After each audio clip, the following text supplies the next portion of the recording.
Hello बच्चों, आज हम पढ़ेंगे आधारभूत समानुपाती प्रमेय का विलोम।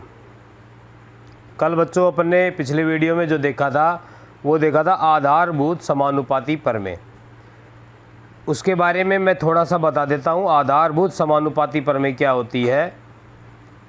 ये कोई त्रिभुज है ए बी और सी।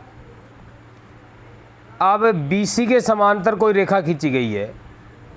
बच्चों ये जरूरी नहीं कि BC के समांतर खींची जाए, AC के समांतर भी हो सकती है, AB के समानांतर भी हो सकती है।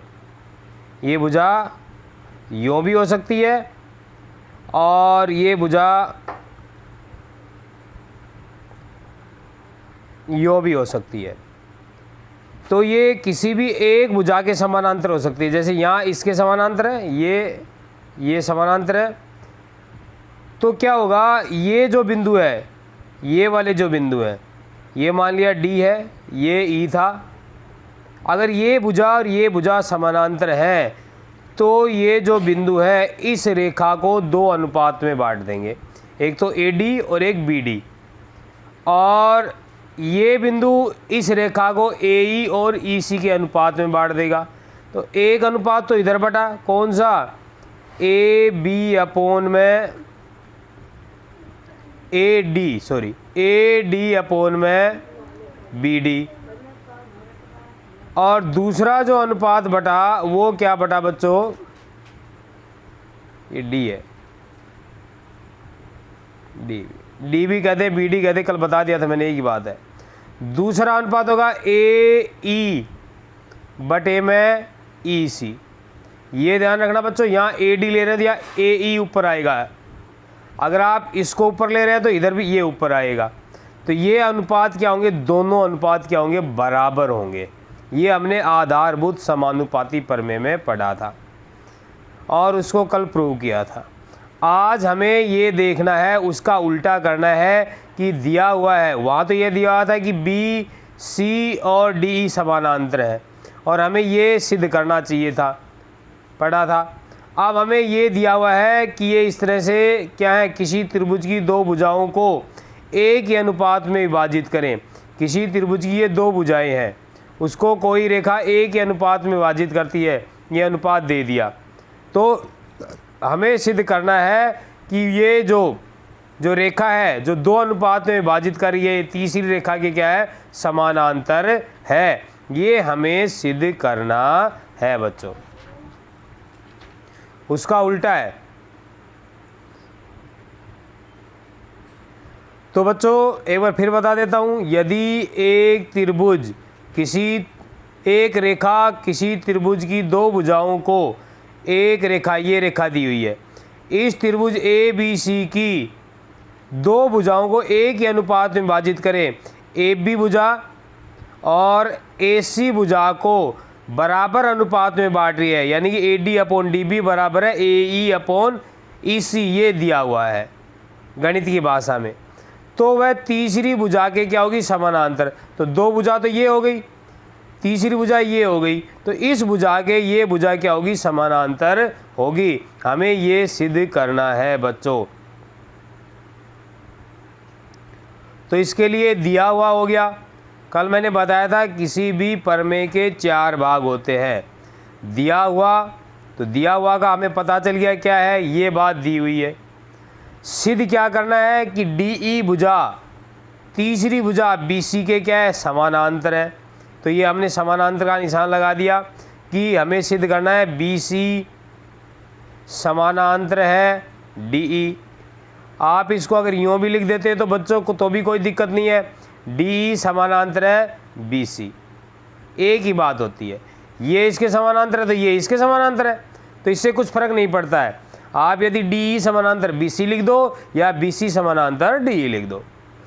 अब इसके लिए बच्चों हमने क्या रचना की है, हमने ये मान लिया कि ये DE है, ये समानांतर नहीं है। हमने मान लिया कि ये DE डैश समानांतर है।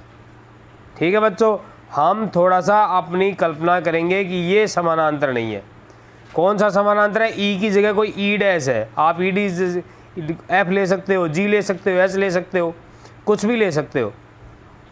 तो हमने यहाँ ये मान लिया कि डी ई समानांतर नहीं होकर क्या है, डी ई डैश समानांतर है, यानी कि चित्रानुसार हमने एक रचना कर दी। और ये मान लिया कि डी ई बी सी के समानांतर नहीं होकर डी ई डैश समानांतर है बी सी। समझ गए बच्चों, ये समानांतर नहीं होके ये वाली रेखा समानांतर न होके डी ई डैश ये समानांतर है। तो बच्चों जब ये डी ई समानांतर हो जाएगी तो डी ई इस आधारभूत समानुपाती प्रमेय से ये A D upon D B या बी डी हो जाएगा, ए डी अपॉन में डी बी, और ये ए ई डैश बटे में ई डैश सी आ जाएगा। अभी जो अपन ने आधारभूत समानुपाती प्रमेय देखी थी कि कोई त्रिभुज में यदि किसी एक भुजा के कोई समानांतर रेखा है तो ये जो रेखा है इसको और इसका जो अनुपात होगा वही इसका और इसका अनुपात होगा। तो ए डी अनुपात डी बी बराबर होगा ई डैश अनुपात ई डैश सी के बराबर होगा। तो ये हमने आधारभूत समानुपाती प्रमेय लगा दी।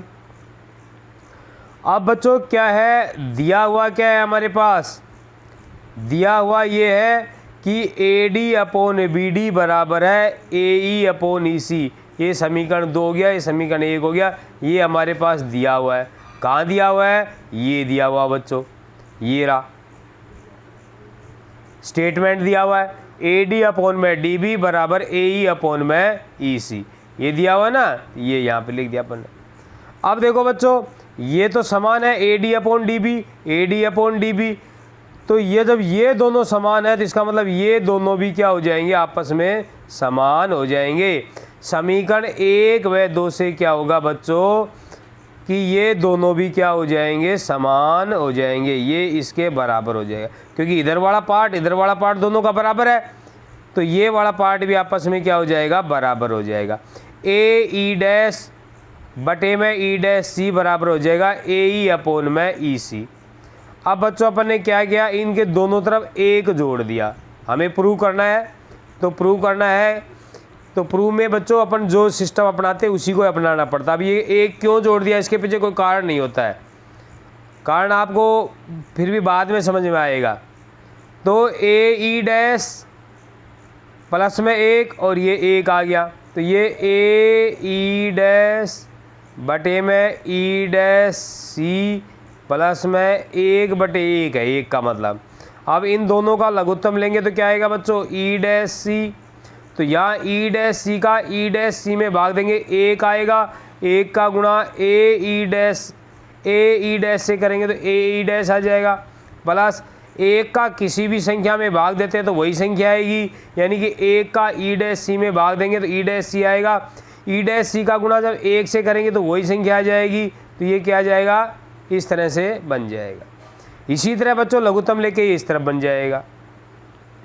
अब क्या होगा बच्चों, देखो ये आ गया A E dash plus E dash C, A E dash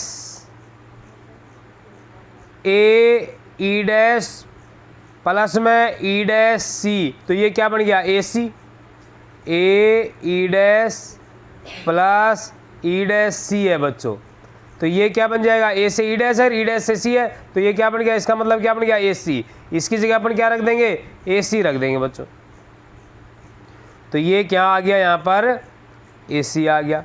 इसी तरह ए ई और प्लस में ई सी भी क्या बन जाएगा, ये भी ए सी बन जाएगा, क्योंकि जो हमारी त्रिभुज है उसमें ये ई है, ये ई डैश है, ये ए है और ये सी है, तो ए से ई तक का और ई से सी तक का भी क्या बनेगा, ए सी बनेगा।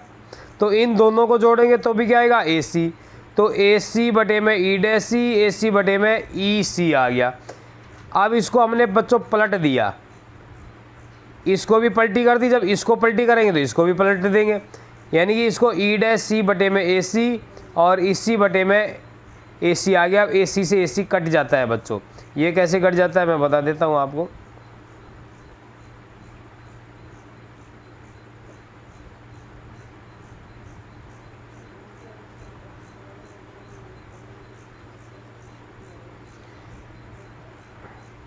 ये कैसे कटता है बच्चों, देखो आप यहाँ भी काट सकते थे, पलटने की भी ज़रूरत नहीं थी। फिर भी मान लो आप करना चाहो, देखो मैं बताता हूँ कैसे, दोनों बात बताऊँगा आपको। E' बटे में AC बराबर EC बटे में AC। हमें मान लिया E' का मान निकालना है, तो ये इसके भाग में, मैंने बताया बच्चों भाग वाली चीज़ कहाँ चली जाती है, गुणा में। तो EC बटे में AC गुणा में AC, तो AC से AC कट जाएगा। इस तरह ये नीचे से नीचे काट दिया जाता है बच्चों।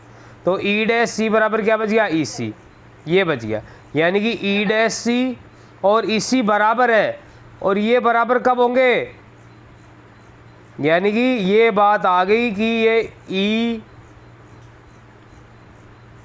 और ये जो E' था, E' और A से लेकर E' और A से लेकर E, या सॉरी ये आ गया बच्चों E' से लेकर C तक का और E से लेकर C तक का, E' से लेकर C तक का और E से लेकर C तक का, ये दोनों क्या है, समान है। ये दोनों समान कब होंगे, जब ये बिंदु और ये बिंदु क्या होंगे, समपाती होंगे, एक दूसरे के ऊपर ही होंगे। यानी कि E' और E एक ही बिंदु होगा, अलग अलग बिंदु नहीं है, ये दोनों एक ही हैं और एक ही हैं। तो इसका मतलब क्या हो जाएगा, क्या हो जाएगा बच्चों, BC समानांतर हो जाएगी DE' के कह दो, या BC समानांतर होगी DE के, ये आ जाएगा बच्चों।